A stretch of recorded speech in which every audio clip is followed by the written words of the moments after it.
Hi everyone, this is Rosie, and this is the last of the three-part series for Cricut and Riley Blake Designs.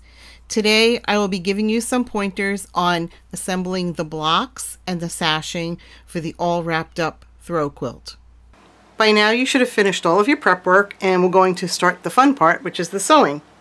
So here is what one of the finished blocks looks like, and there are actually two different sizes. The only difference in the size is to the bottom part.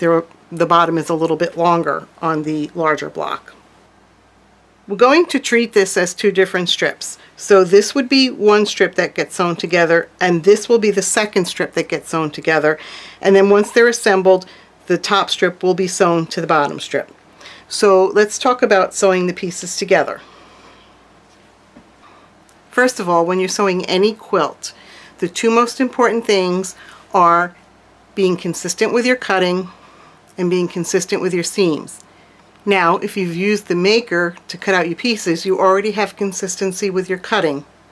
You always want to use a 2.0 millimeter stitch length when you're quilting, and you do not need to backstitch.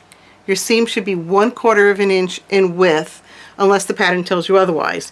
And to get a consistent width, you'll want to use a 1/4 inch piecing foot. And I have two here. This one right here is just a basic one, and what you would do is you would run the edge of the foot along the edge of the piece that you're sewing together, and that will give you your 1/4 inch seam. This one is a little bit nicer. It's also a 1/4 of an inch piecing foot, but the thing that's nice about this one is that it has this little flange here on the edge. So as you're sewing, you would line your fabric up right against that flange, and that will keep your seam very consistent. So if you have a foot like this available to you to do your 1/4 inch piecing, this is the one that I would recommend. Now we're going to start assembling the pieces together. So for right now, I'm just going to take these ones out of the way, and we're going to start with these pieces right here. And the best way, I think, to sew them together is to do some chain piecing. So we'll start with the triangles. You're just going to line them up, okay, and then you're going to go over to your sewing machine and you're going to do your 1/4 inch seam. And if you're using the foot with the flange, you would just let the edge of that fabric hit right up against the flange there. Now, you're not going to sew one piece at a time. You're actually going to chain piece them together. So you'll sew this one, and then you'll have the next one ready, and then you'll just put that under the presser foot and start sewing the second one. So what you should have when you're done is something that looks like this. These have all been sewn together at the same time, and they're all chained together. It actually makes things go together quickly, and actually also more efficiently, because you're being very consistent with your seams when you sew them together like this.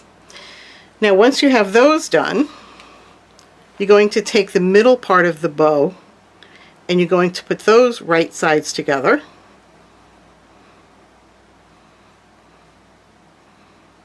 And then you'll stitch your 1/4 of an inch seam here, and again you're going to chain piece. So when you're done, you'll have something that actually looks like this.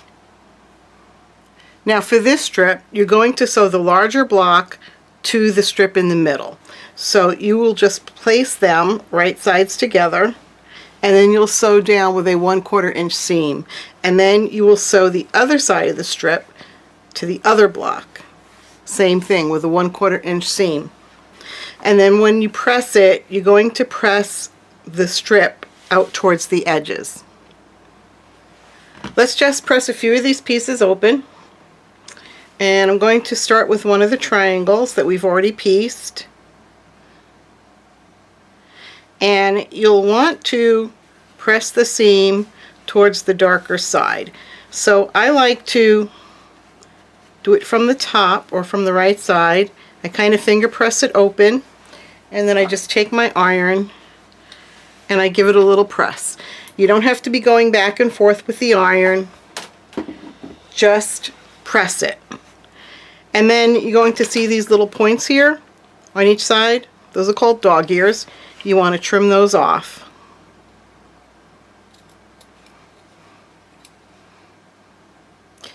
And this mat that I'm using, by the way, is the Easy Press pad that's used with the Easy Press. And it is great for ironing on with your home iron. Now for the rectangle pieces, again, we want to press the seam towards the dark side like that.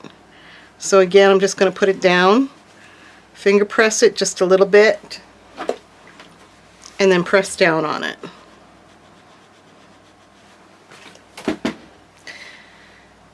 And then for the bottom strips, we want to press towards the outside of the block. So again, I'm going to put it down on my pad, give it a little bit of a finger press, and then I can take my iron and press it down.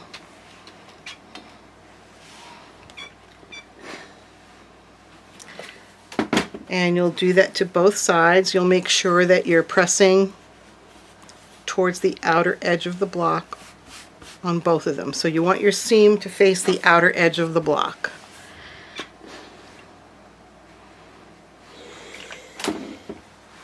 And then this is what you should have when you're done. Okay?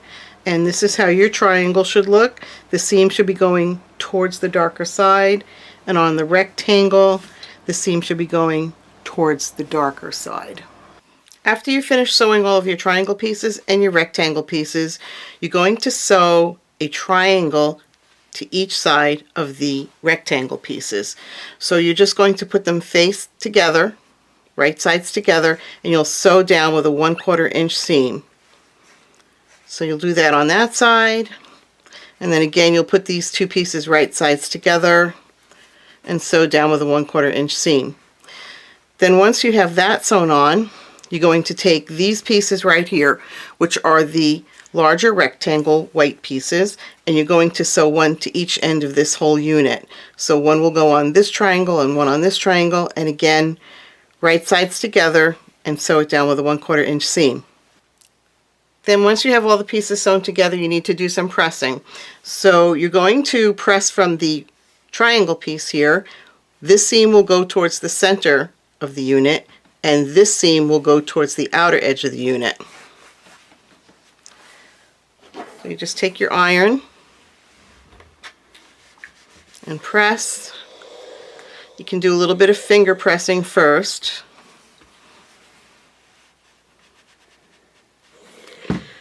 And then I like to turn it over and press from the top. And then after that's done, you're going to attach this strip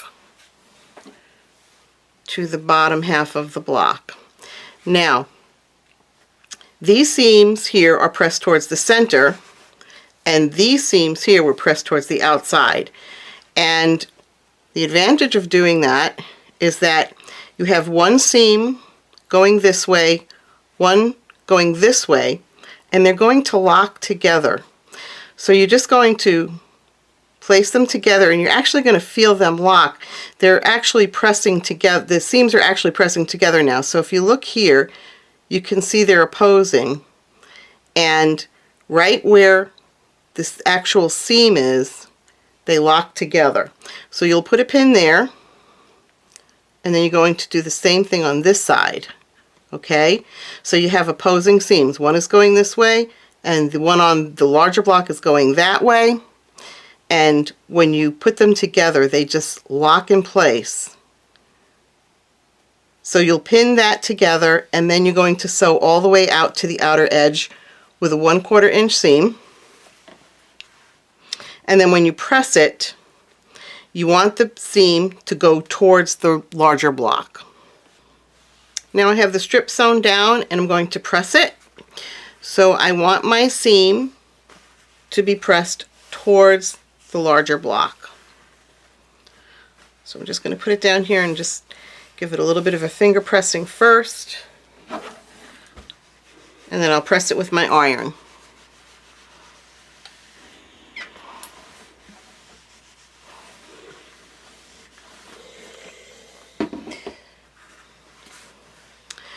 Okay, now that we have the blocks done, we have our larger and smaller blocks done, we want to put together the sashing that goes around the edges of the blocks. Now that you've completed sewing all of your blocks, we're going to work on the sashing that goes along the side of the blocks. So you have a lot of little square pieces here. So you're going to take 2 of your squares and you're going to sew them right sides together with the 1/4 of an inch seam. And then you're going to open it up and you're going to press it. I like to press it towards the dark side.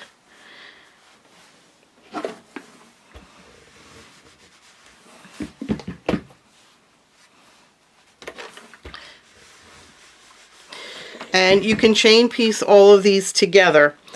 And then you'll take your second one and again press it open. I'm pressing with the seam towards the dark side. And then you need to sew them together. And again, you're going to have opposing seams. So you'll have one going in this direction and one that's been ironed going in this direction.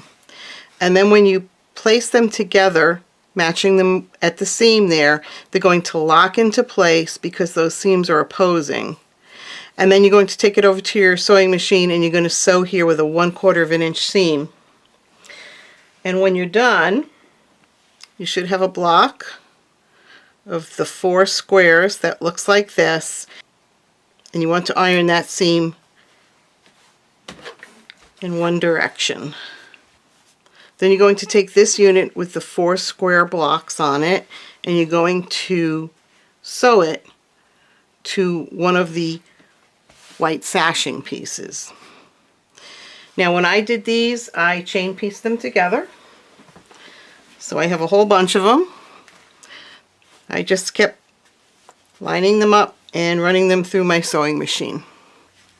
Then you'll separate these pieces out and you're going to sew them together based on the diagram in your general instructions. So you'll start with 1 square at the top and then you'll lay another one here, and then you'll keep sewing until you have 4 of these sewn together, and make sure that you follow the diagram in your instructions. I have the strips for the sashing around the block sewn together, so now we just need to press everything.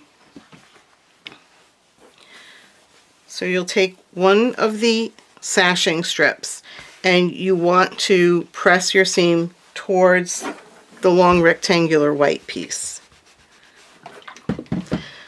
So you're just going to do this over the length. And I do like to press it on both sides.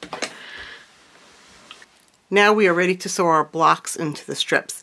So you want to be careful with this. You want to follow the diagram in the general directions very carefully because you have 2 different size blocks and you also have 2 different size rectangles. So you want to make sure that you follow the diagram in the general instructions when you're piecing these together. But basically what you're going to do is take the appropriate block with the appropriate rectangle and you'll just place them right sides together, and then you'll sew across with the 1/4 inch seam. Then you would put your next rectangle on the bottom of the block, sew that with a 1/4 inch seam, and then after that you would have another block to sew together, and you'll do that again with a 1/4 inch seam, and you'll go on down the column. Now, just as I said before, remember to refer to the chart in your general instructions to make sure that you have the correct size block and the correct size rectangle placed together. I have one of my columns of blocks sewn together, so now I need to press, and I'm going to press the blocks out this way, out towards the edges.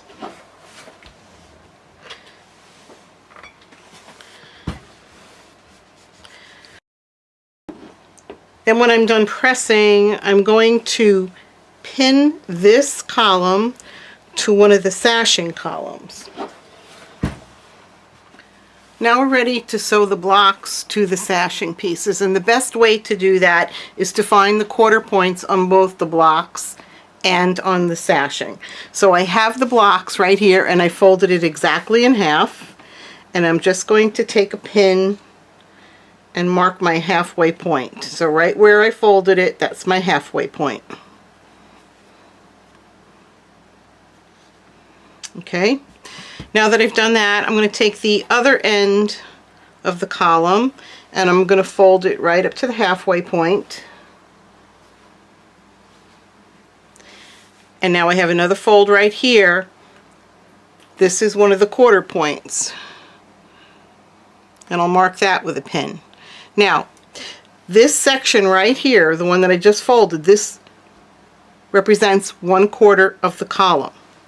And if I flip it over, I can fold the other end up to the middle, and then right at this fold, this will be another quarter point. So now I've marked all of my quarter points on the column, and now you need to go and do the same thing on the sashing. And then when you pin them together, you'll pin the quarter points on the sashing with the quarter points on the block, and then you could put some extra pins in between each quarter point.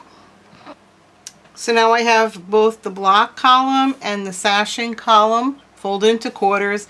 These pins here are my quarter points. Now when I pin together, I will just match the pins here with the pins here.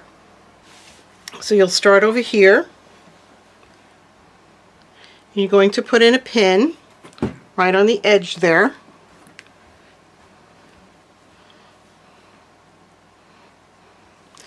And then you'll come to your first quarter marking, and you'll line up the pins, and then you'll put a pin right in there, and then you come to the halfway point, and you'll match up those pins. Put in a pin there. Then you'll come to the next quarter marking, which would be right here, and put a pin in, and then you'll pin the two ends together here.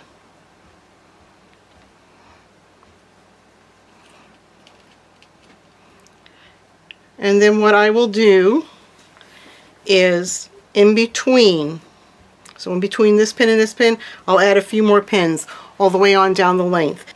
And this is really the best way to line your sashing piece up with your column of blocks. Once you've sewn your rows of sashing and your rows of blocks all together, you'll be ready to put on your borders. So you have an inner border and an outer border. I sewed my borders on differently than the instructions in the pattern. In the pattern, they want you to make a very long strip and take that very long strip and sew it to one side of the quilt and then cut off the excess. Instead of doing that, I actually measure the length of each side and I cut my border to exactly that length. Then I quarter the border and I quarter the quilt body the same way that we did for the columns and the sashing, and then I match up my quarter points and I sew them together. So you can do this whichever way you choose. I find that when I cut the border the exact length that it needs to be and then quarter everything, I get a better result. So that's it for now. To finish your quilt, just continue following the general directions. I hope that this has been helpful to you. Please like and subscribe and follow me on my Facebook page, Cricut Everyday Maker.